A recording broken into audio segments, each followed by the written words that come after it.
Hello and welcome to the Amsterdam Film Show for July and August. It's a special bumper edition.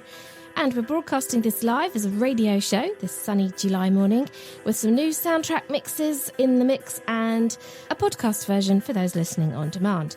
But there's no songs for you on the podcast, I'm afraid, because of copyright. So if you don't already know, the Amsterdam Film Show shares the new cinema releases in the Netherlands, film reviews and special film events in the city of Amsterdam in English. And we welcome for the first time on the Amsterdam Film Show local filmmaker Kiko Morah. Hey, Kathy, how are you? Cool, yeah, I'm great. It's nice to have you here with us. What kind of a filmmaker are you? Tell us. Well, I don't know. I think I'm a little bit more of a storyteller, but like the things that I like to do is basically horror film. I like to scare people. Yeah, and I've seen a few of your short films already. They're on Vimeo. If you want to look, vimeo.com, Kiko Morah. We'll give you a link to it in the notes. Yeah, I think there was one with the old lady looking at a book. I remember that one. Well, it's an old man. Yeah. Man. That's a short film. It's kind of a mystery, suspense, drama short film about a man with dementia that is kind of piecing together his memory through a trunk of memories. Oh, yeah.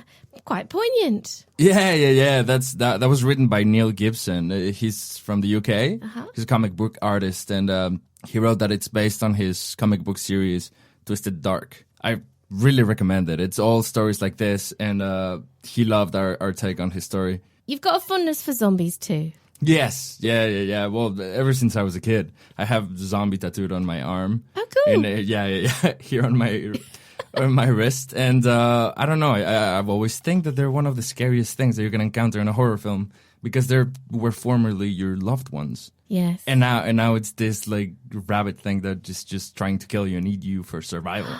So I think that like really, really touches deep.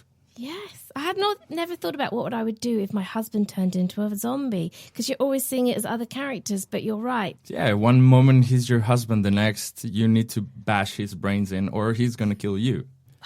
Conundrum. That's great. And you're writing a script with zombies in it, is that right? Or a zombie? Well, it's sort of like an interpretation on a zombie, but it's not necessarily a zombie.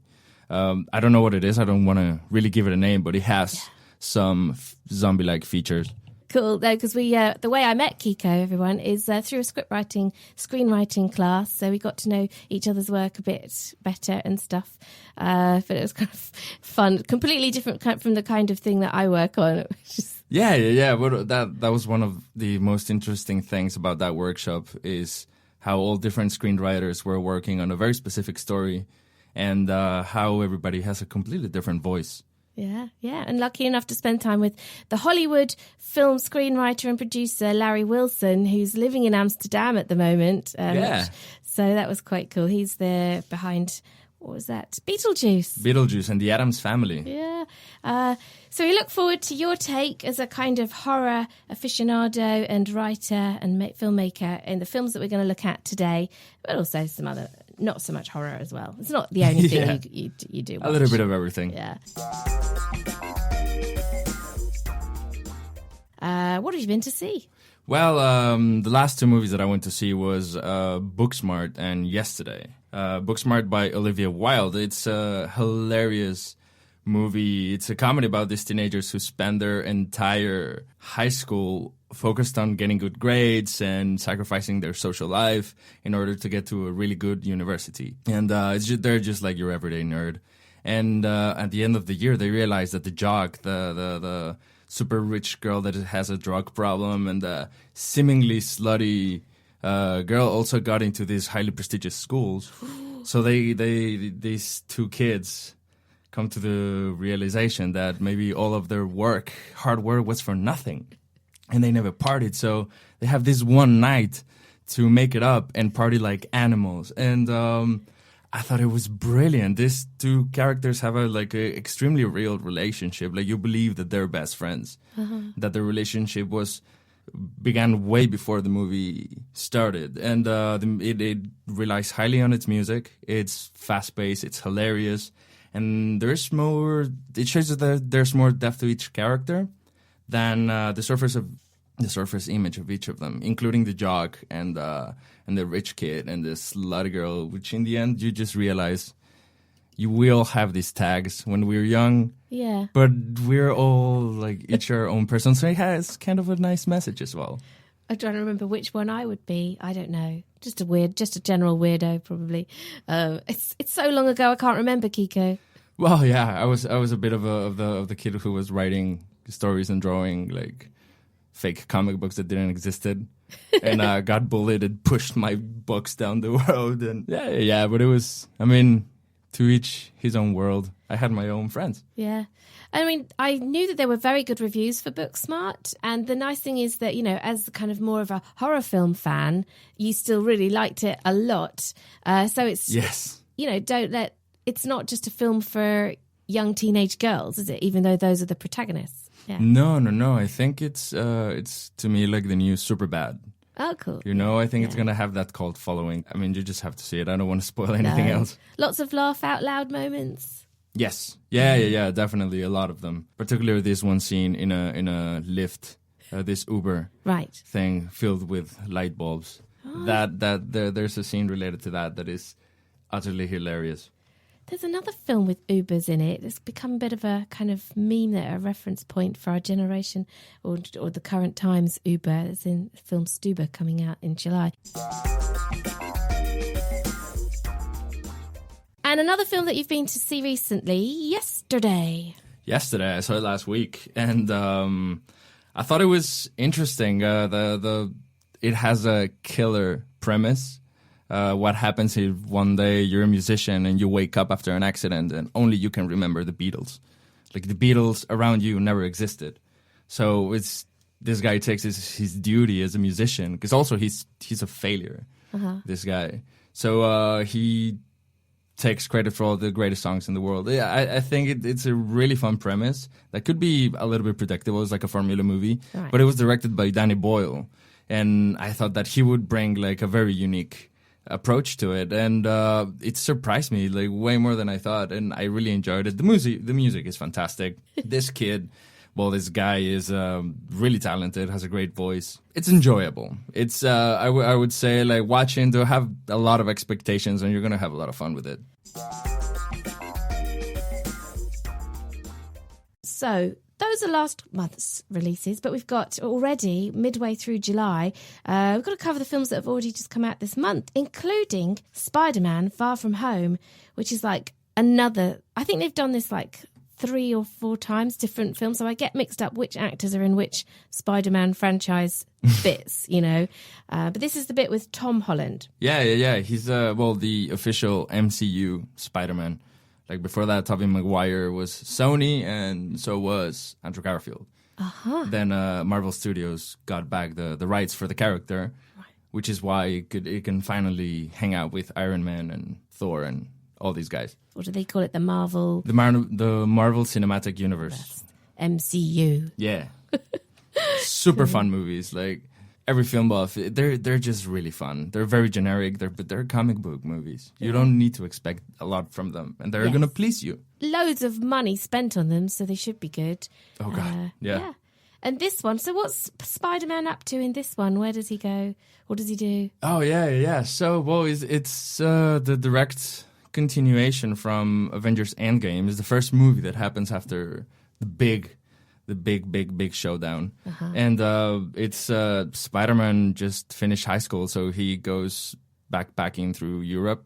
Well, no, he goes to like a math competition in Europe with his class. Yeah. And he wants to like hang the suit for a little bit, try to get away from being Spider-Man and just be a kid. He's into MJ, and he kind of wants to declare his love for her, but then shenanigans follow him because, he's Spider-Man. Yes. Yeah. And Jake Gyllenhaal is this. Is he like a traditional baddie, or is there more to him than that? Mysterio originally was has always been a villain. Yes. A trickster, kind of a wizard that always fools Spider-Man and messes with his head and that kind of thing. And I really like the way they approached it here. Like, I don't think it's a spoiler to say that he's a villain because he's historically been a villain. But it's a really good way to introduce a character. Another less of a big box office film out, which you may not have heard of, but it's had great reviews, is a Chinese film called Long Day's Journey into Night. I can't pronounce the way you would say it in Chinese, but you can search for it, Long Day's Journey into Night, it will come up. And it's quite an epic, I would say. It's in 2 parts. So the first part is a kind of detective, kind of crime thriller. Yeah, a man goes back to his home city and finds the tracks of a mysterious woman, and he recalls the summer he spent with her 20 years ago. All right. And the second half then goes into this kind of journey, and it's in 3D, and it becomes less of a story and more of an experience. I suppose psychedelic or something. People are comparing it, critics who've seen it, comparing it to Terrence Malick, amongst others. When I saw the trailer, just the trailer, I was brought to mind of Blue Velvet by David Lynch. Oh, okay. Yeah. So, but it's exceedingly well shot, very beautiful, very moody. And if you want to see a kind of modern Chinese lush film, this is out. It's on at the Film Museum with English subtitles, but also, let me think where we are, Lab 111 with English subtitles. Not all foreign films will get shown with English subtitles, but only the Film Museum is showing the 3D version for that special extra bit. And I think it's quite a long film as well. Cool. And another comedy, it came out here on the 11th of July, so it'll be still in the cinemas, Stuba, with the actor Kumail Nanjiani, who's well known for The Big Sick. Can you remember that? Yeah. He wrote it with his wife, and it's the real story of him and his wife. Yeah. I think it's a super adorable movie. Yeah. Funny as well. And it's won awards. So this is something that probably his next big movie after that. I don't think his wife is in it. But Dave Bautista is in it. Big guy. Yeah, big wrestler guy from WWE. Yeah, so he's playing a cop, and he basically hijacks an Uber that Kumail Nanjiani is driving, and he's trying to keep his score and thing clean, and have a good rating. And this cop is now basically sequestered his Uber and making him drive across town and chase down criminals and all sorts of things. It looks fun. It hasn't had great reviews, but I think it'd be charming. Yeah, I think it's this formula from the 90s of the cop and the outcast, the odd couple. Odd couple, yes. Yeah. That makes it always like a really funny comedy bit. The one screaming that they're gonna die and the cop being all badass. I think it's a really Yeah, it's a foolproof formula.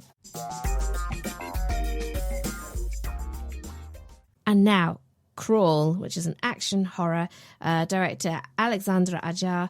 It's classed, some of the critics are calling it the Jaws for our generation. That's a big statement. Yeah. And listeners, it's not. If you read that, don't believe that statement. It's good enough, but I think actually they haven't been too ambitious with Crawl. They know what it is. It's a B-movie. It's a shot, basically Florida is in the midst of a hurricane, and one woman is basically hears that her dad hasn't been calling her other sister and has to go and check him out, see where he is. And they've got a kind of strange relationship. They haven't talked for a while. They try to play on the family background, but it doesn't really work in the story. But the big drama, of course, is that she goes there, can't find him, and he's underneath the house, was doing some kind of repairs in the middle of a hurricane, as you will. There's some police on Kinkerstraat just now that you might have heard. Yeah, hurrying for the hurricane. Yeah. And she discovers him down underneath the house, and the water levels are rising. And it's, the police have said, they're not going to go and rescue people. But actually they do. Still doesn't work. They try to rescue them, all sorts of people. Because there's alligators, because it's Florida. And it's not just one. There's one was bad enough because it's a big mother alligator. It's really big. And the whole... so I went to see this last night, and... I can tell you there were many, many screams and many, many, many jump out of your seat moments. So if that's the kind of thrill that you like to go to the cinema, you won't be disappointed if you want that some people enjoy the jump scare, there's an audience for that, and these type of audience are going to hate The Witch or Hereditary. They're going to find them boring and without action. And if you really just want to be on the edge of your seat and just waiting for the big bad croc to... eat the little girl, then go check it out. It's going to be fun. But the crocodiles are very lifelike. I keep calling the crocodiles. I mean, what's the difference between a crocodile and an alligator anyway? Oh, yeah. The crocodiles, I think they're bigger and I don't know. Yeah. I don't know. They're very lifelike, very well done. There's quite a lot of them at some stage. I would say it's rated as a 15, but I think possibly a 16 in the Netherlands. If they don't have a 15, they might have upped to 16 because my friend who I went with wanted to bring her children. One of them was 12. So then in the end, she had to make us stay at home. And we went. Of course, yeah. So I'm like, why is it, 15, like... Their minds are way too fragile to handle that kind of action. I'd say the worst thing about it was the goriness, the way that alligators are just really eating through people's limbs. Do you think it pulls back any punches, or did they show it as it is? They showed quite a lot of gory stuff, actually. Because it's so realistic, it's different from something like Jaws, where you can kind of have that distance because it's a bit plasticky. Yeah. And other B-movie films. This was very realistic, so I cover my eyes when I see the too many gory bits and like when these crocodiles get eaten. Yeah. You would think that I would love that, but I'm not a huge fan of gore. I will enjoy it as every horror fan, but it's not my kind of thrill. Yeah, so that's probably why, because it's not like there's a lot of swearing or other kinds of violence. It's really alligator on human violence. Man versus nature. Yeah, that's true. I tell you what it would be good for is if you want to go on a date with someone and you kind of want that moment where you can reach off and like put your hand on them or like, grab their shoulder. Yeah. If you want like your date to grab you on the arm and you want to feel protective, then go see this movie. Yeah. Now we're catching up. This film was released last week on the 18th of July. The Lion King live action remake from Disney. Well, yeah. I mean, live action, it's still animated. That's true. Yeah. I don't know why they're calling it live action. Yeah. I don't know how you say it. Real looking animals. Yeah. I mean, I've only seen the trailers. I know my wife saw it, but they look scary real. That, I don't know, it kind of doesn't click that they are speaking. Yes, that's the weird thing, isn't it? But then all those older kind of children's movies, like with dogs and things, they always had those with, real live animals and voices coming out. So part of me is used to that in a way. But the Lion King animated version was perfectly good enough as it was. Yeah. It's completely unnecessary to do any of these remakes, including Aladdin, which is my favorite Disney movie. Oh, and I just refuse to see it. Yeah. If it's not Robin Williams, then I'm not interested. Yes, Aladdin, the animation was perfect. So The Lion King is out. The one thing I will say about this new version that's out is there's a brilliant new soundtrack. At the beginning of the show, we played Beyonce already, and I love a lot of these tracks. But, why not just release? It's no reason to make a whole new film. Yeah, you can do like a 25th anniversary rendition to the soundtrack with awesome new artists. Yes. And I think that's enough. But this greed from the studios is, well, I mean, it does have Childish Gambino in it, and I think that's pretty cool. Now, there are two films released tomorrow, which is, when we're broadcasting now, the 25th of July. It's Midsommar and The Dead Don't Die. Two great horror picks coming out this week. Yeah, Jim Jarmusch and Ari Aster. How'd you choose? If you like, Well, you watch them back to back. That's what you do, I guess. Yeah. So first of all, Midsommar, director, Ari Aster. So we know him for Hereditary. Yes, with Toni Collette last year. That was his first film. Amazing. I thought it was one of the scariest films I've seen in the last few years. It really messed me up. I know. I've seen the trailer and I was going to view it as a kind of prep for the show and to see Midsommar. But it was every time I couldn't quite do it. There's a scary looking girl in it. The whole premise, it's not so much, loud scares. It's that creepy psychological thing. Yeah. It's a slow burn. It's not gonna have jump scares for you. No.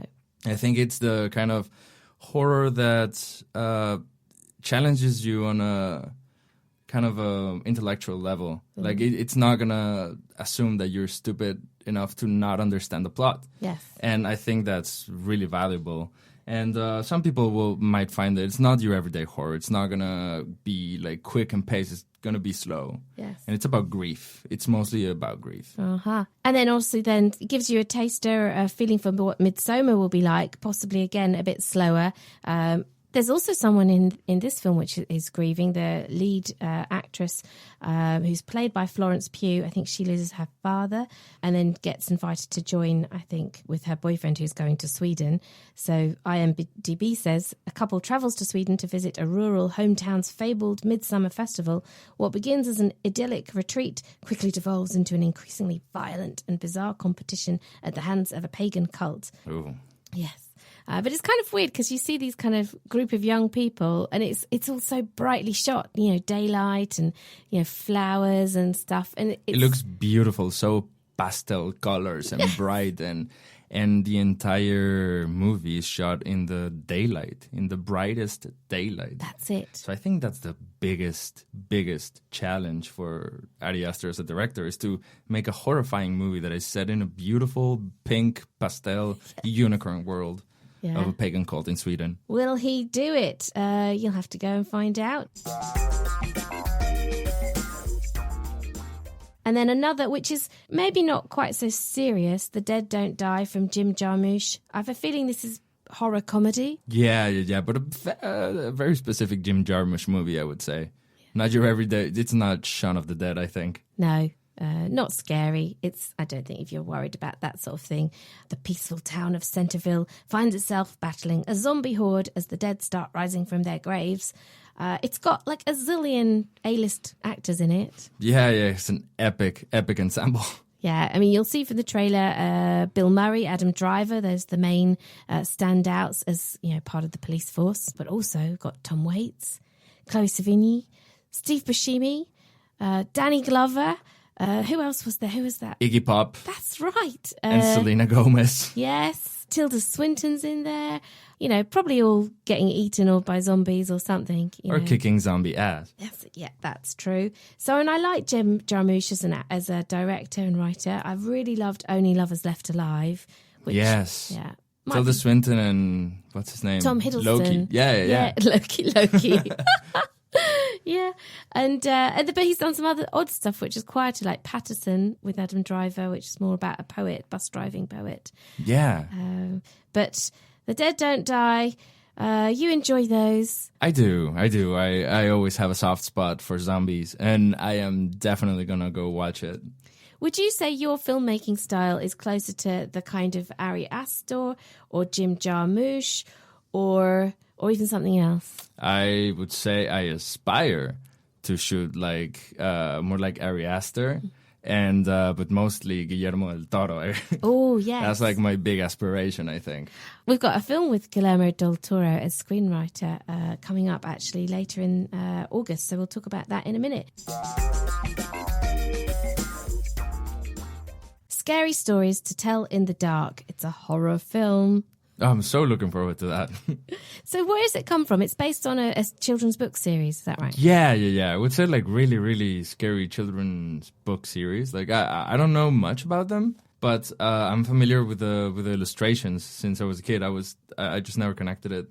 And it's produced and written by Guillermo del Toro and directed by this Norwegian guy, André Øvredal, who directed a couple of really good movies, Troll Hunter. Yes. And The Autopsy of Jane Doe. Yes, yeah, and those were off my radar. But then when I looked at this and back to him, they had brilliant reviews, like 85% rating, 83% rating on Rotten Tomatoes. Yeah, I used to love Troll Hunter when I was like 21. Really, yeah. It's a mockumentary, and it looks so great, like with real life trolls and yeah, so about different. A troll hunter, and he's hunting these trolls because they have like this troll AIDS, and he has to contain it. Yeah, it's such a fun movie. So it looks like he's good hands for this kind of retelling of this famous cult book series, and he's kind of pulled all those stories together. They're short horror stories, and pulled them into giving them a thread of basically this book of horror stories is found by this group of teens in this old horror house, and then those stories come back to haunt them in a little way. What was that film called Final Destination? Yeah. They all kind of get picked off one by one, and they're featured in the stories. There's like 7 of those movies or something. There's some quite gruesome bits in the trailer alone. There's this bit with a girl with a kind of spot on her face. The red spot, that story is called. Yeah, yuck. So that's coming out in August. another big film that we're waiting for on the 15th of August, Once Upon a Time in Hollywood, with, director and writer Quentin Tarantino. This seems like they've been kind of teasing this for ages. Yeah, because it opened at Cannes. Yes. So we've had the trailer from way before that.